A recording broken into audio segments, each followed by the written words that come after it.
Good morning friends, मैं मनोज पवार धानी class के इस ऑनलाइन प्लेटफॉर्म पे आपका एक बार फिर हार्दिक स्वागत और अभिनंदन करता हूं। जैसा कि हमारा स्कूल मैनेजमेंट का सीरीज चल रहा है, उसके अंतर्गत प्रयास यही रखा है मैंने कि सिलेबस के अकॉर्डिंग चलूं।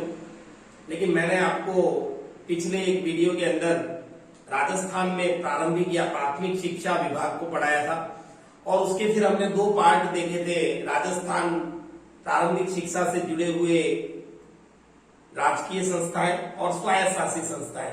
तो राजकीय संस्थाओं में प्रारंभिक शिक्षा निदेशालय बीकानेर का इंट्रोडक्शन हमने देख लिया था और फिर देखा था हमने SIERT को। उसके बाद में मैंने बताया था कि जो स्वायत्त शासित संस्था है उसमें इंपॉर्टेंट रहेगा हमारे लिए RSTB यानी राजस्थान राज्य पाठ्य पुस्तक मंडल, अंग्रेजी में कहें तो Rajasthan state text book board.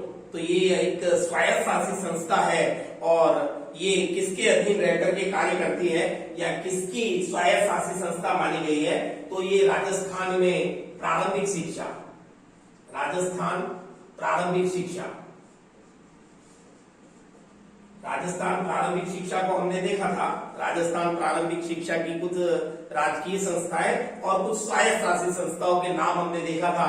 जैसे स्वायत्त शासी में हमने देखा था शिक्षा कर्मी बोर्ड, मदरसा बोर्ड, है ना। और इसी प्रकार से राजकीय संस्थाओं में भी हमने बहुत सी संस्थाएं देखी थी। लेकिन जो सिलेबस के अकॉर्डिंग डिटेल में हमको पढ़नी थी उसमें SIERT में आपको पहले पढ़ा चुका हूं और आज हम पढ़ रहे स्वायत्त शासित संस्थाएं RSTB। तो ये राजस्थान प्रारंभिक शिक्षा की एक स्वायत्त शासी संस्था है। कैसी संस्था है? स्वायत्त शासी। देखिएगा, राजकीय संस्था SIERT यानी कि पूरी तरह से राज्य सरकार के अंडरटेकिंग में काम करती है और राज्य सरकार ही उसके लिए नीतियों का निर्माण करती है और उसी नीतियों के अनुरूप उसको कार्य करना पड़ता है। राष्ट्रीय स्तर पर जो कार्य NCERT का है वही कार्य राज्य में SIERT का है, जिसका नाम बाद में बदल करके RSC, है ना, आई की जगह C लगा दिया था। तो ये जो RSTB की बात कर रहा हूं स्वायत्त शासित संस्था की, यानी ये इतनी स्वतंत्र रहती है कि इन्हें अपने खुद के नियम नीतियां और अपने खुद के विधान बनाने का अधिकार होता है। ये अपने नियमों में परिवर्तन भी कर सकते हैं। कब इसे एक स्वायत्त शासित संस्था बनाया गया, वो सारी पास्ट से लगाकर प्रेजेंट तक की सारी हिस्ट्री और उससे रिलेटेड सारे फैक्ट्स भी इस वीडियो के अंदर मैं लेकर के आया हूं। तो शुरू करते हैं। राजस्थान राज्य पाठ्य पुस्तक मंडल RSTB। देखिएगा, ये जरूरत महसूस की गई 1956 के अंदर। ये तो एक अलग फैक्ट था जो मैंने बता दिया आपको कि राजकीय संस्थाओं में हमने SIERT को पढ़ा था प्रारंभिक शिक्षा से जुड़ी हुई संस्था के रूप में, और यहाँ स्वायत्त शासित संस्था में हम RSTB को देख रहे हैं। देखिएगा, जरूरत क्या महसूस की गई 1956 के अंदर। राजस्थान सरकार ने इस जरूरत को महसूस किया कुछ उद्देश्यों को लेकर। क्या उद्देश्य थे? पहला उद्देश्य ये कि बच्चों के लिए जो पाठ्य पुस्तक बनाई जाए वो रुचिकर, बच्चे उसे इंटरेस्ट के साथ में पढ़े। दूसरी चीज, पूरे राज्य के अंदर प्रारंभिक या प्राथमिक शिक्षा का जो लेवल होता है कक्षा 1 से 8 तक का, उसमें पूरे राज्य के अंदर पाठ्यक्रम में एक रूपता रहे। उसके अलावा जो सुयोग्य लेखक हैं, जो पाठ्य पुस्तक लिखते हैं, उनको भी एप्रिसिएशन मिले, यानी कि उन्हें भी प्रोत्साहन मिले। और साथ ही साथ ये भी प्रयास रखा गया कि राज्य की शिक्षा व्यवस्था कक्षा 1 से 8 तक का पूरा एक स्ट्रक्चर इस प्रकार से रहे कि सभी के लिए एक जैसी सुलभ पाठ्य पुस्तकें उपलब्ध हो सके। और उसके लिए राजस्थान सरकार ने क्या किया, 1956 में कक्षा 1 से लगाकर 8 तक की जो पाठ्य पुस्तकें हैं उनका राष्ट्रीयकरण की नीति लागू की। कक्षा 1 से 8 तक पाठ्य पुस्तकों की राष्ट्रीयकरण की नीति लागू की और इस नीति को लागू किया और एक मंडल का निर्माण किया और उस मंडल का नाम रखा उन्होंने राष्ट्रीयकरण पाठ्य पुस्तक मंडल, राष्ट्रीयकरण पाठ्य पुस्तक मंडल। एक मंडल बनाया गया राज्य सरकार, राजस्थान सरकार द्वारा कक्षा 1 से 8 तक की पाठ्य पुस्तकों को सुरुचिपूर्ण और उन किताबों में यानी कि पूरे राज्य के अंदर एक रूपता लाने के लिए एक मंडल बनाया गया, राष्ट्रीयकरण पाठ्य पुस्तक मंडल। और इसके द्वारा पूरे राजस्थान के लिए जो पहला एडिशन आया पाठ्य पुस्तकों का वो आया 1957 के अंदर। मतलब एक साल के भीतर जब नया सिलेबस यानी नई पाठ्य पुस्तकें जो है मार्केट में आती हैं 1957 के अंदर, तो इस पूरे प्रोसेस का एक प्रकार से सरकार ने जायजा लेने के लिए कि हमारा ये प्रयास कितना सफल रहा, एक समिति बनाई, एक कमेटी का गठन किया और उस कमेटी के अध्यक्ष थे श्री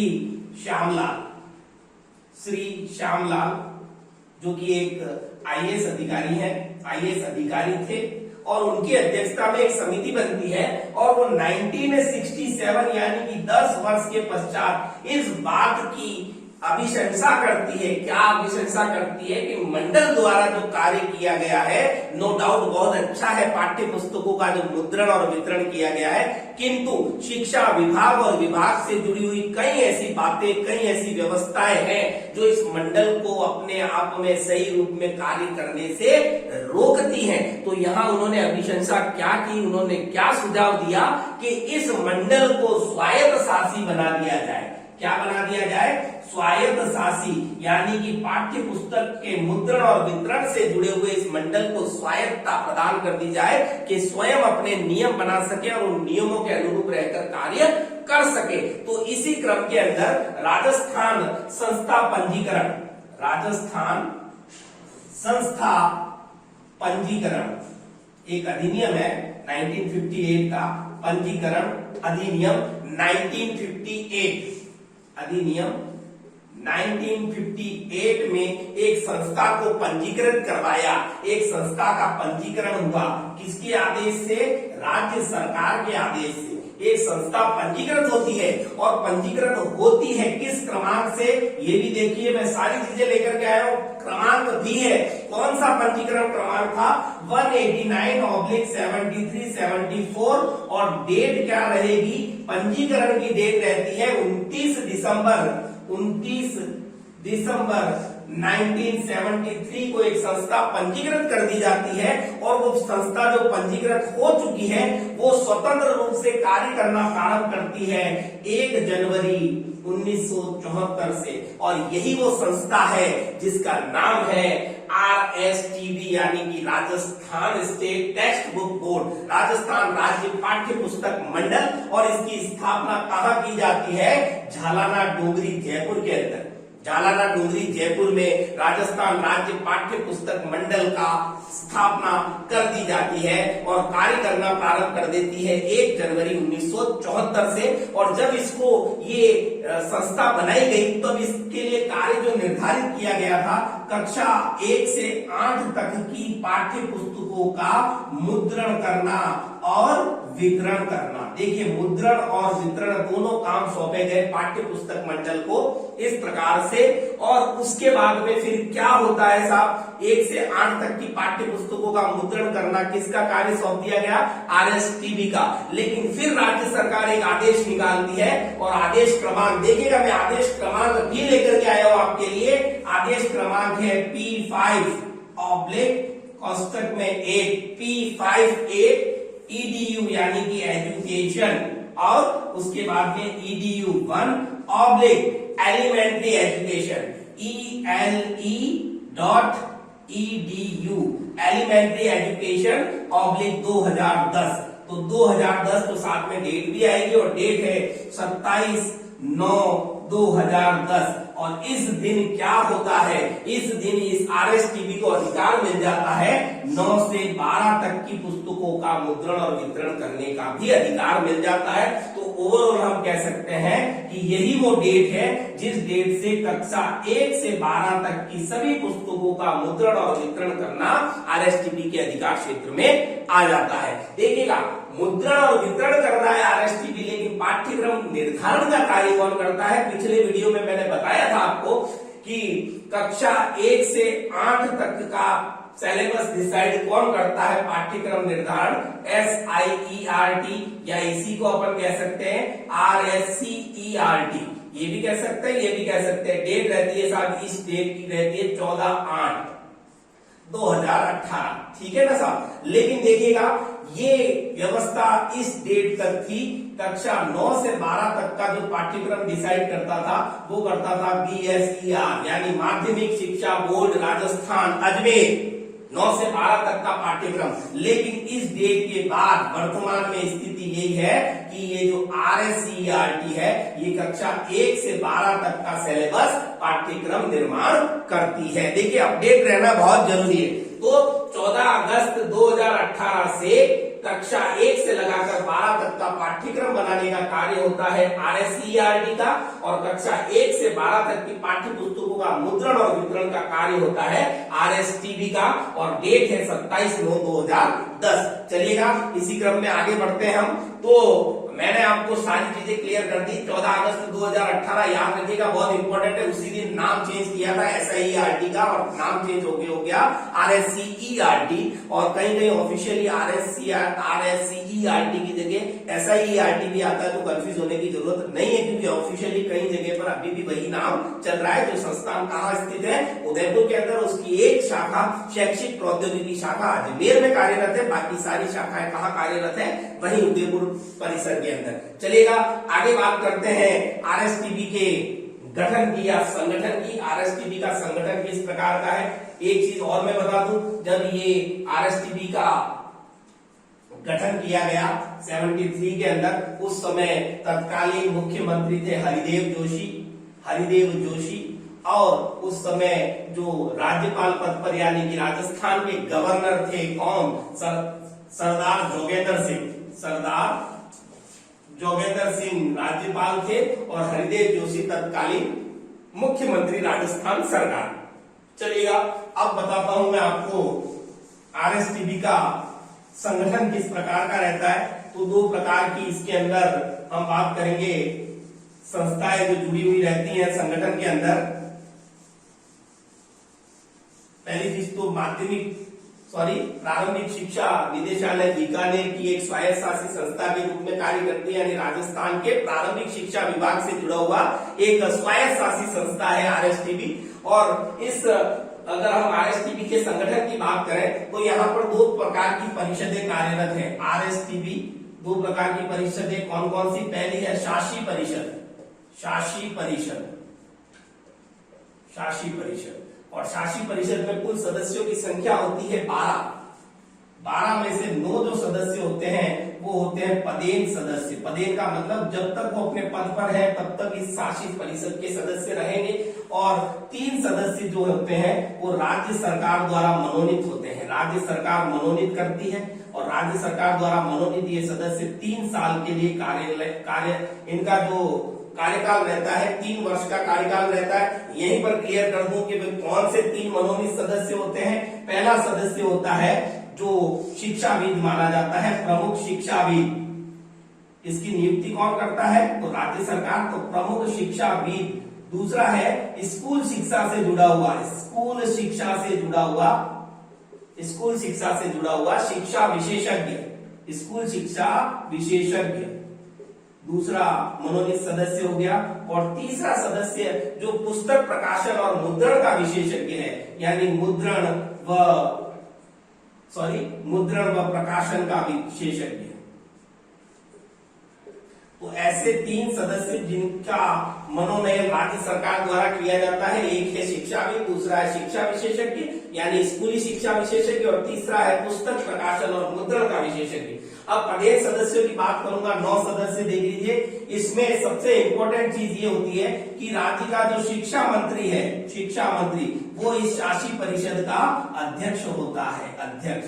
दूसरे नंबर पर आता है साहब आपका उपाध्यक्ष, जो कि शासन सचिव, और कौन से विभाग से? तो शिक्षा विभाग का शासन सचिव जो होता है वो उपाध्यक्ष होता है। क्या होता है? उपाध्यक्ष। फिर प्रमुख शासन सचिव, ये सभी सदस्य रूप में कार्य करेंगे। प्रमुख शासन सचिव, प्रमुख शासन सचिव और कौन से विभाग से है, तो वो वित्त विभाग से।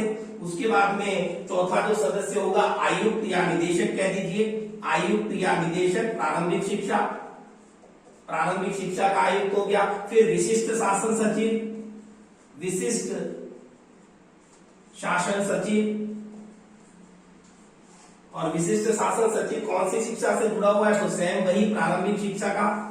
उसके बाद में छठे नंबर का जो सदस्य रहेगा वो रहेगा निदेशक, निदेशक, और कहां का, SIERT उदयपुर का निदेशक। उसके बाद में रहेगा सातवें नंबर पर निदेशक, और निदेशक किसका रहेगा, ये मुद्रण एवं लेखन सामग्री विभाग, मुद्रण व लेखन।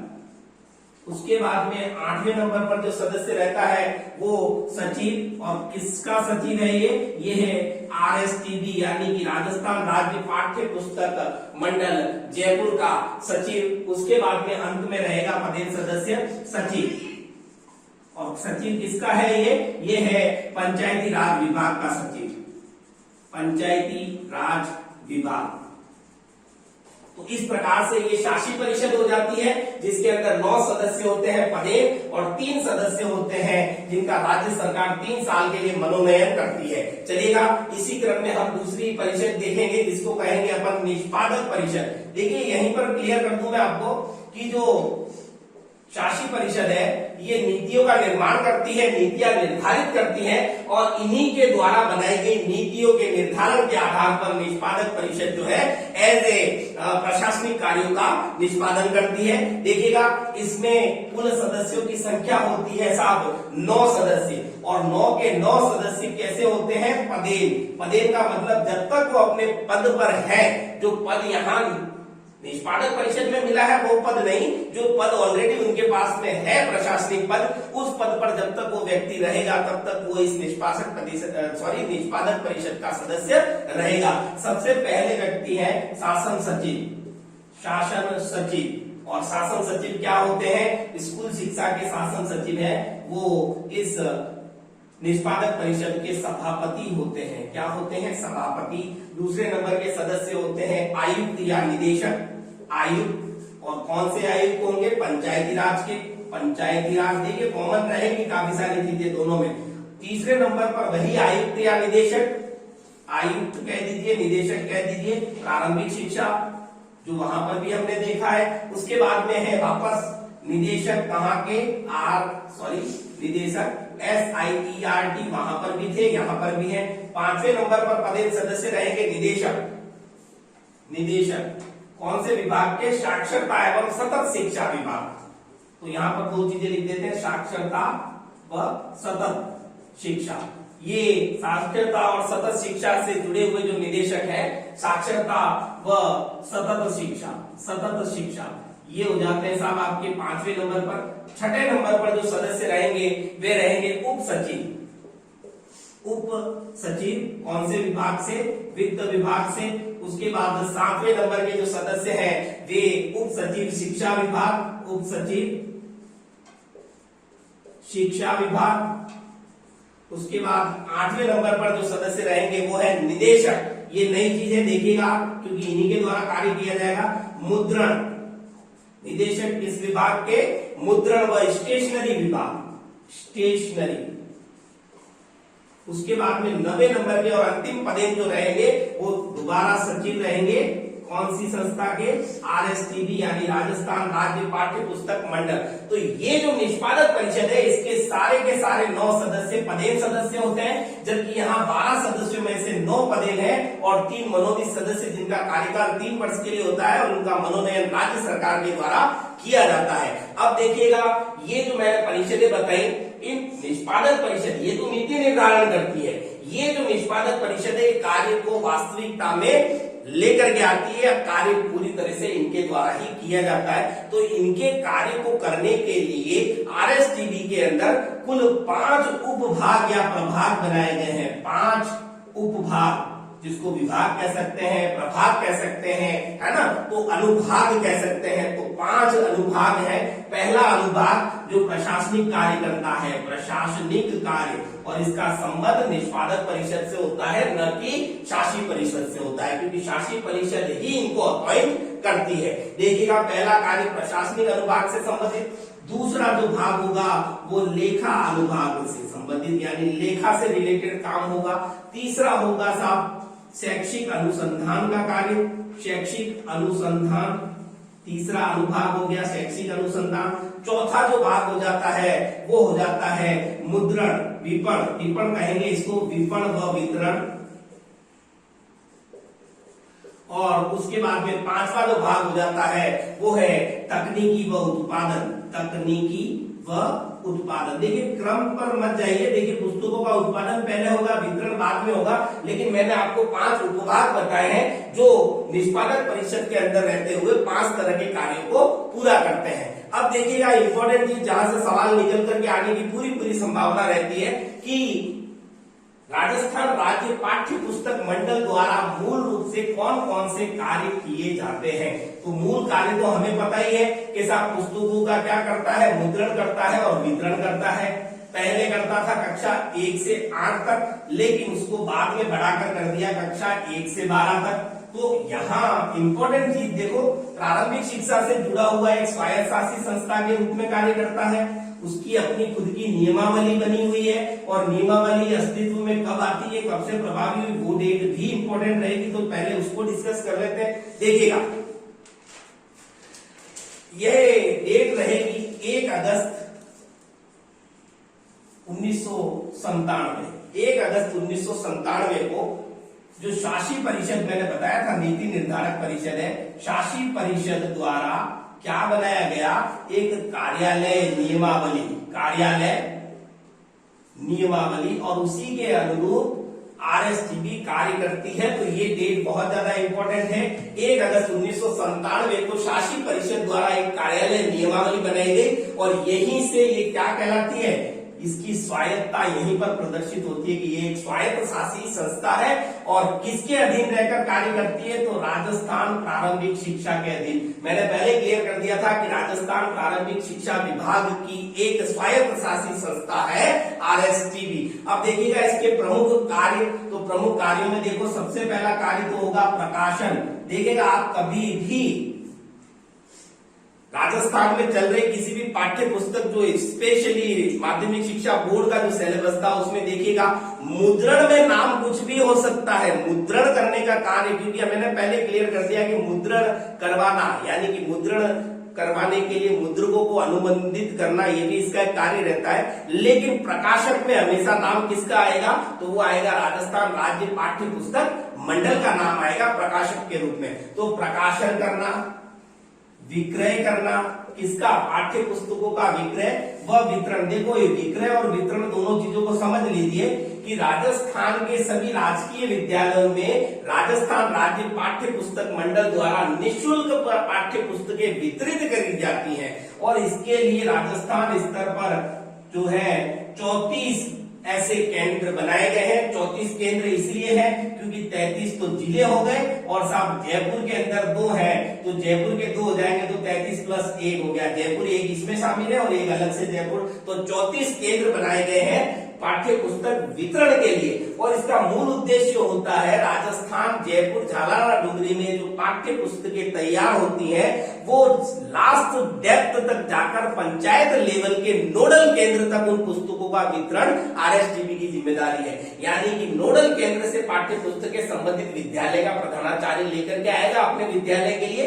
इवन राजस्थान में प्रत्येक पंचायत स्तर के नोडल केंद्र तक पाठ्य पुस्तकें पहुंचाने की रिस्पॉन्सिबिलिटी जो होती है वो आरएसटीबी की होती है। लेकिन ये जो शब्द आया ना विक्रय, ये क्यों आया इसको भी समझ लीजिए, क्योंकि राजस्थान के अंदर सिर्फ सरकारी विद्यालय कार्यरत नहीं है, निजी विद्यालय भी कार्यरत है, और निजी विद्यालयों में चलने वाला पाठ्यक्रम भी उसी अनुरूप तय होगा जैसा एसआईईआरटी तय करेगी। तो अलग से पाठ्य पुस्तकें तो वहां चलेंगी नहीं, तो वहां उन बच्चों के लिए ऐसे अनुबंधित और ऐसे विश्वस्त विक्रेताओं का चयन किया जाता है, फिर उनके द्वारा पाठ्य पुस्तकें निजी विद्यालय के विद्यार्थियों को बेची जाती है कम कीमत पर, क्योंकि इसका कार्य करने का मूल जो उद्देश्य है वो है साहब नो प्रॉफिट नो लॉस, यानी कि न लाभ न हानि के सिद्धांत पर कार्य करती है आरएसटीबी। कम से कम कीमत पर बच्चों तक पाठ्य पुस्तकें, चाहे वो निजी विद्यालय के ही क्यों ना हो, पहुंचाना इसका मुख्य उद्देश्य रहेगा।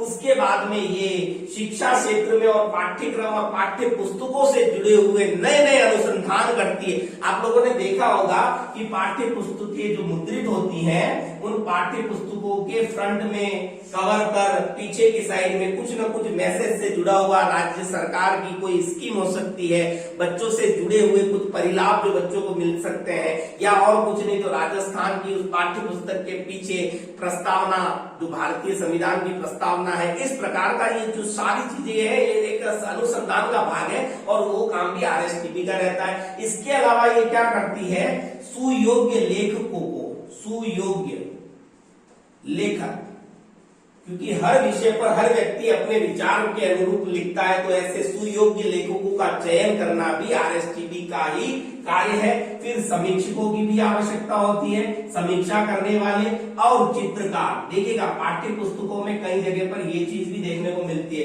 तो इन लोगों को, सुयोग्य लेखक, सुयोग्य समीक्षक और सुयोग्य चित्रकारों को अनुबंधित करना, ये भी कार्य किसका रहेगा, ये कार्य आरएसटीबी का रहेगा। इसके अलावा विक्रय हेतु, पाठ्य पुस्तकों के विक्रय हेतु विक्रेताओं व मुद्रण हेतु मुद्रकों को भी क्या करती है, ये अनुबंधित करती है। कौन मुद्रित करेगा, कौन उस पुस्तक को बेचेगा निजी स्कूल में पढ़ने वाले बच्चों के लिए, तो ये भी तय करना किसका कार्य है, तो ये भी आरएसटीबी का कार्य है। वर्तमान में मैंने बता दिया 34 वितरण केंद्र राजस्थान स्तर पर है, जिसमें से 9 केंद्र तो मंडल मैं पहले क्लियर कर चुका हूं। शैक्षिक मंडल कितने हैं, 9 है शैक्षिक मंडल। 2013 में से पहले 7 मंडल थे, लेकिन 2 मंडल 2013 में अस्तित्व में आते हैं, जिसमें एक है बीकानेर और दूसरा है पाली। तो 9 तो मंडल हो गए और 25 हो गए स्थानीय वितरण केंद्र, स्थानीय वितरण केंद्र। इस प्रकार कुल संख्या हो जाती है 34, जिसमें जयपुर में 2 केंद्र स्थित हैं। इस प्रकार से मैंने आपको यहाँ बताने का प्रयास किया है कि साहब जो हमारा राजस्थान राज्य पाठ्य पुस्तक मंडल है, ये राजस्थान की प्राथमिक या प्रारंभिक शिक्षा विभाग का एक स्वायत्त शासी संस्था है, एक राजकीय संस्था। मैंने SIART को पढ़ा दिया, जो राजस्थान राज्य की सबसे बड़ी शैक्षिक संस्था है, लेकिन जिला स्तर पर सबसे बड़ी शैक्षिक और प्रशिक्षण संस्था डाइट है, और उसे MHRD ने लाइट हाउस की संज्ञा दी है, जिसका कार्य है सेवा पूर्व और सेवारत प्रशिक्षण। जबकि SIART केवल सेवाकालीन प्रशिक्षण, सेवारत प्रशिक्षण ही देती है, सेवा पूर्व प्रशिक्षण नहीं देती। लेकिन सेवा पूर्व कई ऐसे प्रशिक्षण है जिनका पाठ्यक्रम SIART द्वारा तैयार किया जाता है। बहुत सी बातें मैंने आपके साथ में पिछले वीडियोस के अंदर शेयर की थी, लेकिन यहाँ एक बार फिर से रिकॉल करवाना चाहूंगा। देखिएगा डेट बड़ी इंपॉर्टेंट रहेगी। 29 दिसंबर 1973 को आदेश क्रमांक 189/73/74 को इस राजस्थान राज्य पाठ्य पुस्तक मंडल को एक संस्था के रूप में पंजीकृत किया गया, और पंजीकृत किया है राज्य पंजीकरण संस्था अधिनियम 1958 के तहत। ठीक है साहब, ये तो हो गया साहब अधिनियम। उसके बाद इसने कार्य करना शुरू किया। कब शुरू किया, 1 जनवरी 1974 से कार्य करना शुरू किया। 27/9/2010 को इसने कक्षा 1 से 12 तक के लिए पाठ्य पुस्तकों का मुद्रण और वितरण शुरू कर दिया। ये राज्य स्तर से लगा करके फिर जिला संभाग स्तर से लास्ट में पंचायत स्तर पर बनने वाले नोडल केंद्र तक पुस्तकों को पहुंचाता है। न केवल सरकारी विद्यालय में निःशुल्क वितरण करवाता है, बल्कि निजी विद्यालयों के विद्यार्थियों के लिए ऐसे विक्रेताओं का चयन करता है, उनको अनुबंधित करता है, जो कम कीमत पर निजी विद्यालय में अध्ययन करने वाले विद्यार्थियों को भी आसानी से पाठ्य पुस्तक मिल जाए। पहले कक्षा 1 से 8 तक का पाठ्यक्रम निर्धारित करने का काम SIART का था, जबकि कक्षा 9 से 12 का पाठ्यक्रम तय करता था माध्यमिक शिक्षा बोर्ड अजमेर। लेकिन मैंने डेट वापस आपको रिमाइंड करवा रहा हूं, 14 अगस्त 2018 के बाद SIART का नाम बदल करके कर दिया RSCERT, और वो ही कक्षा 1 से 12 तक के लिए पाठ्यक्रम का निर्धारण करती है एनसीईआरटी की तर्ज पर। तो चलिएगा, यहाँ बहुत सी चीजें जो थी इंपॉर्टेंट सारी आपके साथ डिस्कस कर दी। वीडियो को जबरदस्ती ज्यादा लंबा नहीं करूंगा और इंपॉर्टेंट फैक्ट और भी आगे लेकर के आऊंगा आपके लिए। जो भी संस्थाएं, जैसे कि राज्य स्तर पर मैंने संस्थाएं लगभग सारी बता दी आपको, केंद्र स्तर पर भी कुछ संस्थाएं रहेंगी जिसमें राजकीय संस्थाओं में एक लेकर के आऊंगा मैं IASE और एक लेके आऊंगा CTE जो कि उच्च शिक्षा से जुड़ी हुई संस्था है, और उनके बारे में भी इसी तरह से डिटेल में पढ़ेंगे। फिर एक स्वायत्त शासित संस्था में भारत स्काउट और गाइड, उसका अलग से वीडियो लेकर के आऊंगा। तो मैं मनोज पवार आशा करता हूं कि वीडियो आप पूरा देखेंगे, पसंद आएगा, लाइक करेंगे, शेयर करेंगे और सब्सक्राइब करेंगे। तो मैं मनोज पवार इजाजत चाहूंगा। Thank you very much.